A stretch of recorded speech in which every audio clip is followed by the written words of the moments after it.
This is the Chris Project, where we discuss mental wellness, self-awareness, and mindset with entrepreneurs and experts.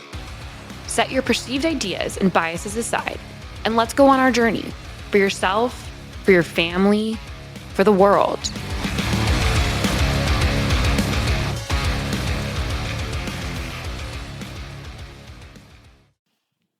Welcome to another episode of The Chris Project. I am your host, Christian Brim. Joining me today is Lani Jones of, I almost said Hotel Bravo Lima, HBL Advisory.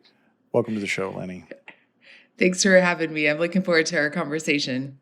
It should be interesting if history is any indicator. So what do we do at Hotel Bravo Lima? Yes, at HBL. I was going to attempt to say all that, but I lost it. I am a clinical psychologist by training. I've now transitioned into the coaching and consulting sphere. So in my advisory group, we provide both one-to-one coaching for executives, entrepreneurs, but then also work with businesses and organizations developing their leadership teams, addressing culture, communication, clarity issues, things like that. So you're a licensed clinical psychologist? Correct, yes. Or whatever, counselor, I guess, LPC, yeah? Is that the profession? So doctoral level. So I'm a psychologist, yeah. Okay. Did you happen to listen to my episode with Dr. Patel? I did not hear that one, no. Okay. Dr. Height? You're not the first doctor I've had on here, you know. I noticed in the guest list, but no, I did. Okay. I don't know. Maybe I subconsciously did not listen to the doctors. Maybe we could unpack that. Maybe that's a thing. I don't know. So, okay. The two that I mentioned, one was a professional stuntman and still is a professional stuntman, Dr. Height, and he did his doctoral. Dr. Patel was an entrepreneur, exited his business, and then decided to go back in his 40s and get his psychology degree or doctoral, which I in sexual dysfunction of all things. And I said, I think you're crazy. What is your origin story? How did you become a doctor of psychology? So I was never the person who had like their life planned out, degrees planned out. I never had any intention of doing a doctorate, but we just kind of kept on going one degree after another and found myself, I started my career in a hospital setting. That was my dream job. I was super excited about it, loved the work I was doing, but quickly got burnt out on the setting and just bureaucracy. And that sounds awful. That was a dream job, really?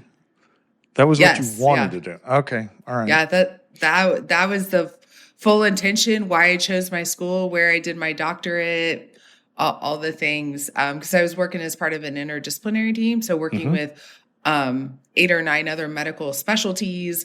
So I love learning from them. We were seeing the complex of the complex. So I love being challenged. I like being in positions when I'm not the smartest one in the room and I don't know the answers and I really have to work for it. I like that intellectual stimulations. And so, yeah, that was at one time my dream job. But then a few years in, had an, oh, crud moment, to put it mildly, of like, I've spent the last decade or more working to get here and it wasn't what I thought. So what do I do now? Yeah. Yes. So is that when you started the coaching business, or what did that journey look like? So we had another stop in there. So I opened my private practice. And so that was one of the things that was firmly in the things I do not want in life column. I never wanted to be a business owner or figure out, payroll and tax codes and things like that.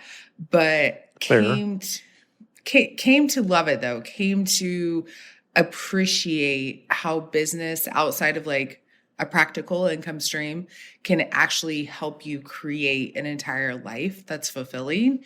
And so COVID was another one of those major changes for me. Up to that point, I'd been doing a lot of the testing evaluation side of things. So autism, ADHD, things like that. And then COVID hit and everyone was at home. Kids weren't in school. Evaluations weren't happening at the same level and everyone needed therapy. So started doing way more therapy than I ever wanted. But out of that, had started working with a group of executives, entrepreneurs of how do we lead a team well through a global pandemic, or you're going through a reorg in the office, but a divorce at home. And so after working with that clientele, I was like, man, I really love merging my love of business with all my psych people skills, and under a coaching consulting heading just gave me a lot more flexibility in terms of how I showed up for them, what my work with them looked like. And so about 18 months ago now, I closed my private practice and started making the transition. Fascinating. Okay. Okay, I've got a couple of thoughts rolling around in my head. Are you, as a doctor of psychology, ready to take the stand and go ahead and classify entrepreneurship as a disorder? Because I have been thinking this for a long time. Maybe we're at subclinical levels that there are consistent characteristics and there are correlations we can find in the research of who shows up as an entrepreneur.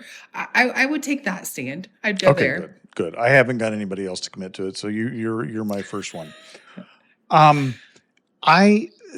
Dr. Patel and I have been friends and colleagues for years, and as he was going through this journey, he set out on this journey because as a patient of a therapist, and he and his wife doing counseling together, he said that his experience was it was really impossible for a normal therapist as an employee to really be able to advise and counsel an entrepreneur because of a disconnect of experience. Like, it was like, you're really worried about that. The counselor saying, that's your problem, and not having any context to speak on it.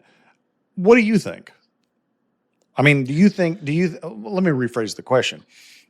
Do you think without having owned a business, you could, in fact, coach other entrepreneurs well?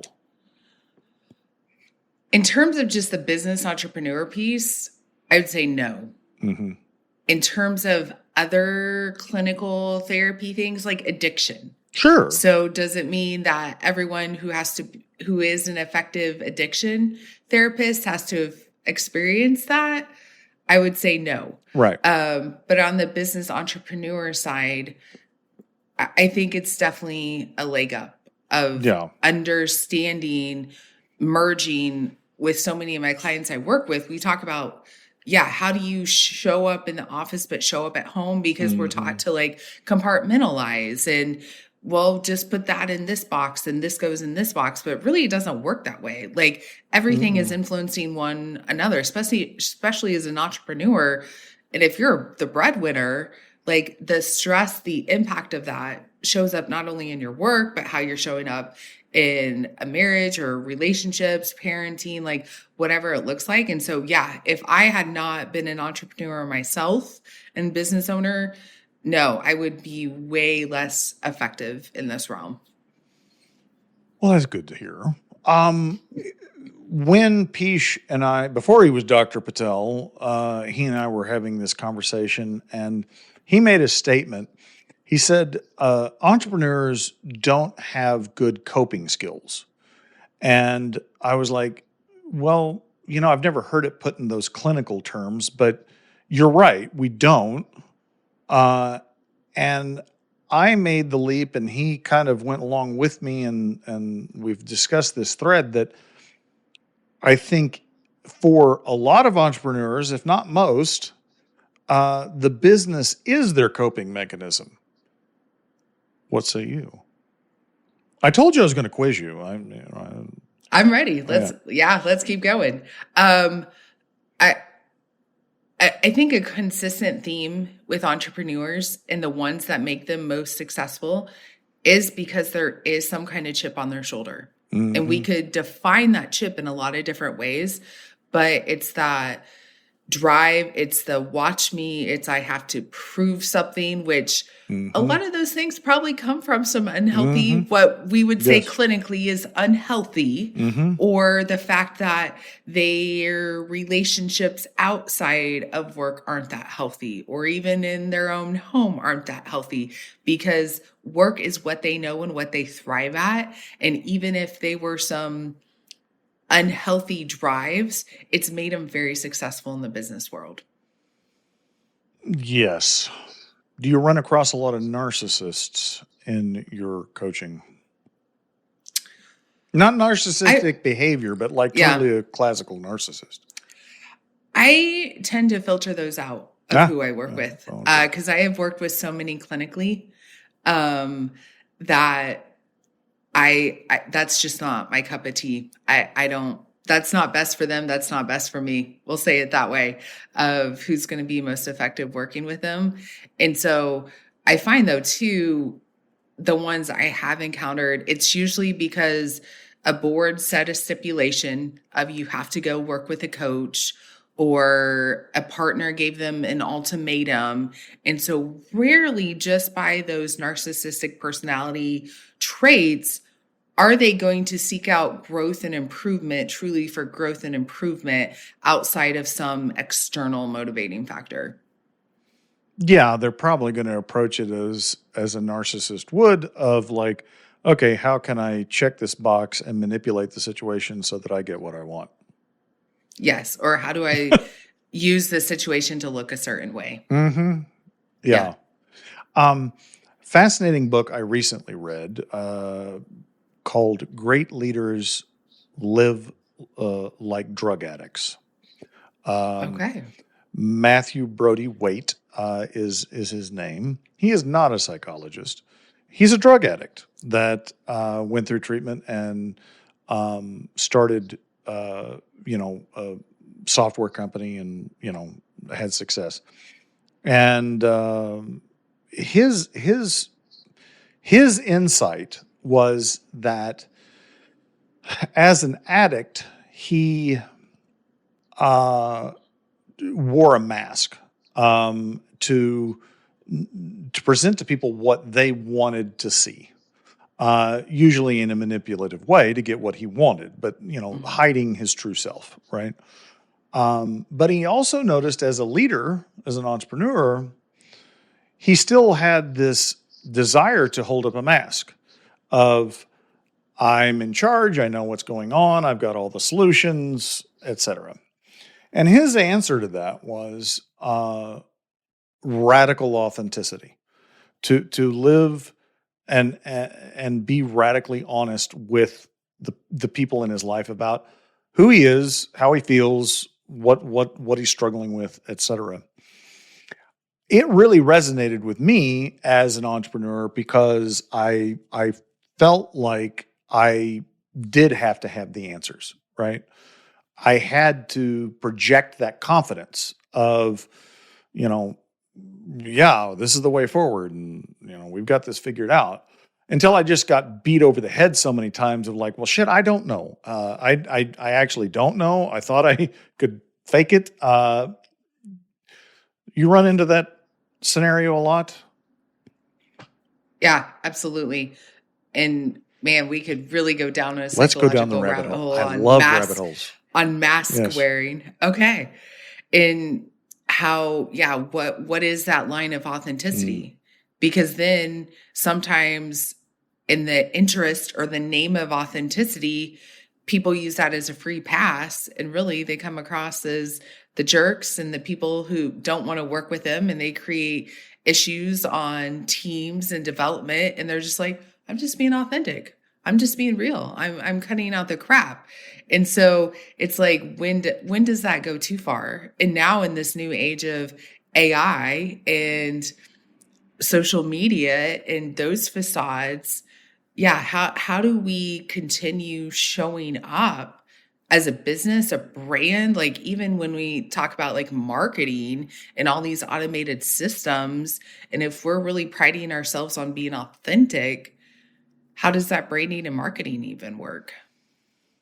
I'm going to have Brody Waite on the show next year. So I'm fascinated Okay. about interviewing him. But um, Mhm. I heard a sermon. Now this is stick with me here. I heard a sermon preached on Jacob, and the way he described Jacob was essentially the same thing about wearing a mask. Yeah, and it really resonated with me. I could not get the pastor on the show; he wouldn't come on, um, which is fine. That's not the point. The point is that what he said, what the pastor said, is that Jacob wore a mask uh, to conceal, but what we all truly want as humans is to be fully known and fully loved. And that we wear masks because we don't want people to know our true selves. What would you say to that? Either in a clinical capacity or a spiritual capacity, either way. I have more follow-up questions on this whole Jacob wearing a mask, but I'll leave that because the pastor isn't here to speak to that. But yeah, I agree at our innate human level that we have a desire to be known and to be loved. Like Mm, whether or not we vocalize that or willing to admit that, because oftentimes people are afraid to admit that because that comes with vulnerability and that's really mm, scary. Or it's seen as a sign of weakness that I have a need. So mm-hmm, if I don't have a need, then that means I'm in control. It means mm-hmm. I can handle the situation. I don't have to rely on others. And so, yeah, if we recognize that innate need, then things get really vulnerable and scary potentially real quick. But yeah, I agree with that. Those are innate human needs. So how does that show up for entrepreneurs who are supposed to have specifically the tension between casting the vision Mhm. and getting people to believe in the vision, uh, and throwing your hands up and saying, well, you know what, I really don't know, and uh, how do you coach entrepreneurs through that tension? And I think just as you said, casting a vision versus getting a team on board, those are actually two very different skill sets. And Mm-hmm. so as an entrepreneur, oftentimes, especially starting out, you're a one-man show and you got to figure it out and be HR and operations and marketing and everything at the same time. And so acknowledging, especially like if you're in scaling mode of, oh, I actually can't do this all, or Mm-hmm. these are not my strengths, or this Mm-hmm. is why I need to hire now or bring someone else on, because those are all very different skill sets that most people don't excel in each of those levels. Yeah, I'm of the opinion there's an article that Dan Marcos wrote that I read at least once a year. He is a scaling up advisor, scaling up Vern Harnish paradigm down in San Antonio, and he wrote this article like I think the title was something around like you have to grow yourself to grow your company. And it basically outlines the different stages of the business and what the business needs from you as a leader in order to function. And if you stop growing, your company stops growing. Which the reason why I keep coming back to it is because like that I believe is axiomatic. I I also I've also found entrepreneurs that have just said like that's fine. I'm not interested in growing. Like I'm not interested in learning that skill set. I'm like, I'm good. Do you encounter that? So I think more so I agree with that premise of like, yeah, your business is going to stop where your growth stops. And going with that same adage of you have to lead yourself well first before you can lead others well. And so if you don't want to learn, say, a marketing skill set, okay, great, hire that out. But that if you're saying that about general leadership growth, about your communication style, about how you're communicating a vision, decisions you're making that influence, dozens, if not hundreds of people, your emotional intelligence, all of those, if those are the growth principles, you're like, peace out, then yeah, you're going to get stuck. I'm not making this the Peesh Patel show, but I want to mention one other thing to get your opinion on. His doctoral research work was with entrepreneurs. He got like 125 entrepreneurs to answer this extensive survey, which is kind of surprising because the questions were very intimate and personal, because they had to do with sexual satisfaction and your spouse and all this other stuff. But that was not what his thesis was about. But he came looking at the data with this interesting correlation that the entrepreneurs that had been in entrepreneurship longer had higher levels of emotional connection. And his thinking, his postate, if you will, was that, if I use that word correctly, it is that the journey of entrepreneurship actually allows you to heal yourself. The challenges that you encounter, that growth that is required, actually solves that inner problem. You have any thoughts on that? I think it could go two ways. It either can solve them because you are challenged, and being an entrepreneur reveals all your weaknesses and shortcomings. And so if you are actually willing to grow, it can be very positive in that way. But then I also think for another significant sector on the other side, it just reinforces what's already there, like the underlying unhealthy drive, the chip on the shoulder, where they aren't actually growing and developing. Like, it's their grit, their sheer just, I will get through this, that just hardens them, or those negative characteristics even more. And so it would be interesting to see the stats on that. I'd say, just, anecdotally, based on experience, we're kind of at a 50-50 split of those who have the growth mindset and those who just get further hardened and continue on their same path. Yeah, I experienced that. I was working as a fractional CFO for a startup that was rapidly growing, and the owner had no experience in the space. They had come from a different industry. And in working with him as a fractional CFO, he eventually drove me away. Like I said, I quit, lose my number. And I immediately went back to my team and I said, I am so sorry if I ever treated you even remotely like this guy treated me. Yeah. But I don't think I was to that level by any chance, but I could see characteristics of his behavior and my own, and I didn't like what I saw. Yeah. But he probably is one of those that you're talking about that just doubled down. The end of the story was that his business failed and he got a divorce. So, Unfortunately, that's a common ending for many entrepreneurs. Yeah.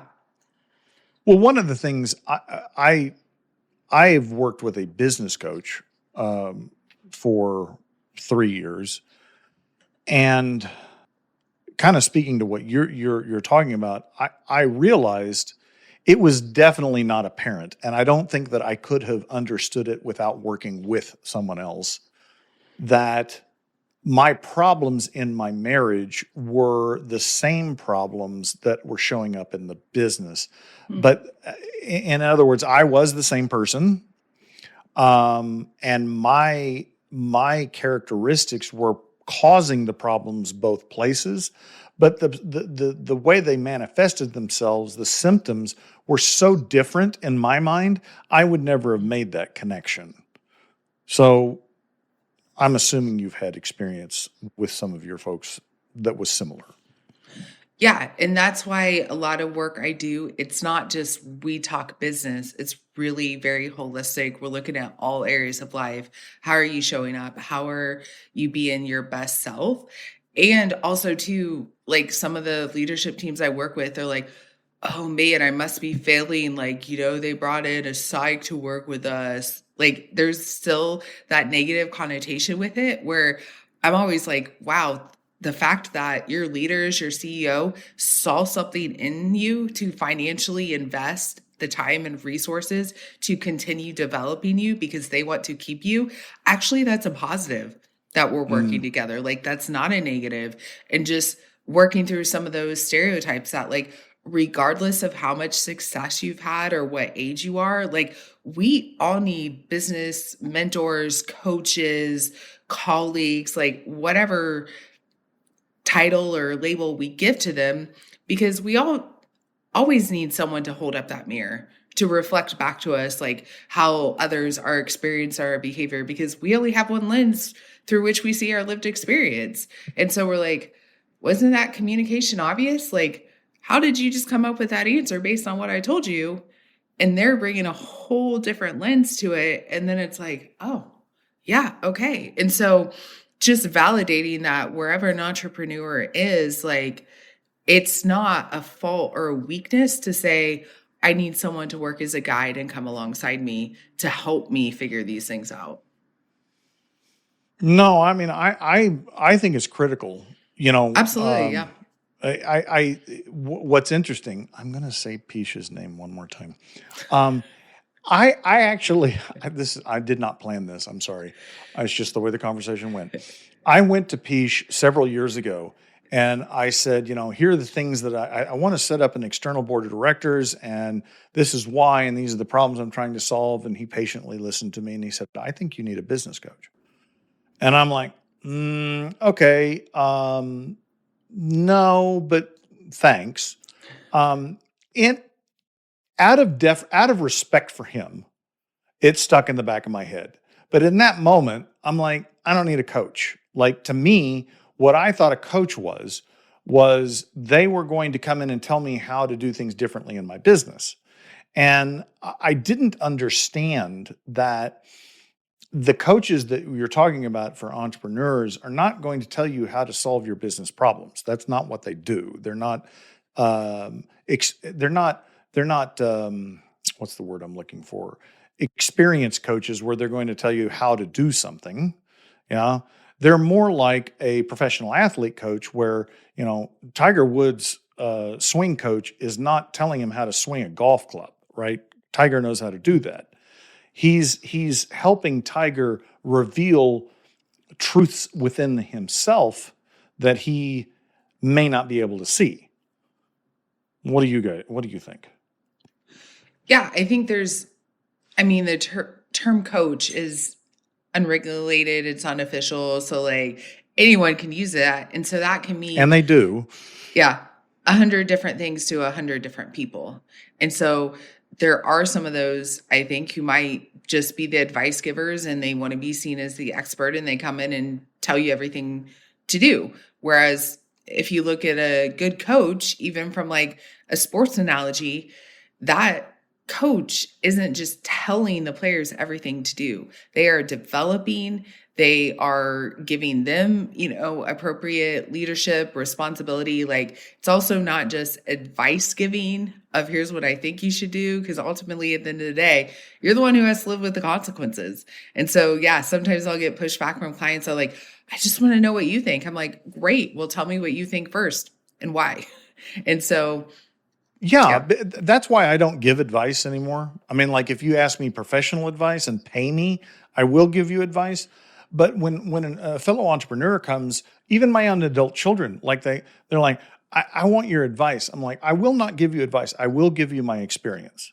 Because that paradigm shifts it back to them. Because like, I'm not going to tell you what to do. I don't know what you need to do. You are the one in your situation. You have all of the information. You need to make a decision. And if I tell you what to do and it doesn't work out, who are you going to blame? Me, right? It's your decision. Like, I can't make this for you.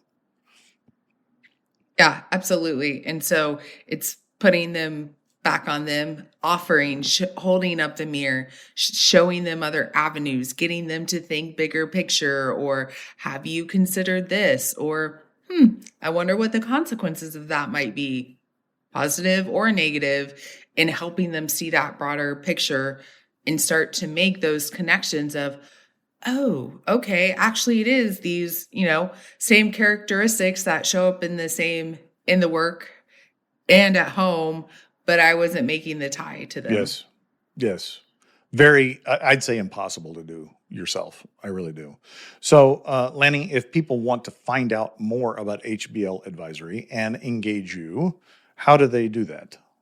Yeah, they can head to drlanijones.com. I've got a freebie if they're like, I need some clarity here. I don't know where my next steps are. I'm trying to bridge the personal and professional. On my homepage there, a starter kit to get them going, or I'm also over on LinkedIn. They're welcome to reach out there. Perfect. Listeners will have those links in the show notes. If you like what you've heard, please rate the podcast, share the podcast, subscribe to the podcast. And until next time, remember, you are not alone.